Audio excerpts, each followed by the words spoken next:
మంచి విలువైన బట్టలు వేసుకొని వేళ్లకు మేలిమి బంగారపు ఉంగరాలు పెట్టుకొని దర్జాగా వస్తున్న మనిషికి ఎందుకంత గౌరవమిస్తారు?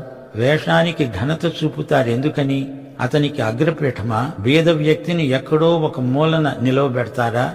కూచోటానికి సరైన కుర్చీ కూడా చూపించరే. సంఘంలో పదవులు కూడా ధనికులకే కట్టబెడతారు. అసూయ, మత్సరం, పక్షపాతం మనసులో పెట్టుకుని తీర్పు తీరుస్తారు గదూ. మనిషి వేషభాషలకు, అతని వ్యక్తిత్వానికి, అతని ధనానికి అధిక ప్రాముఖ్యం ఇచ్చి పొగడకూడదు. దేవుని సంఘం దేవుని రాజ్యానికి ప్రతినిధిగా వ్యవహరించాలి. విశ్వాసం విషయంలో మొహమాటం ఉండకూడదు. నా ప్రియ సహోదరులారా, నా మాట వినండి. దేవుని ఏర్పాటు విధానం గుర్తించండి. విశ్వాసమందు భాగ్యవంతులు లోకం దృష్టిలో దరిద్రులే కావచ్చు. వీరు దేవుని రాజ్యానికి వారసులు, దేవుణ్ణి ప్రేమిస్తారు.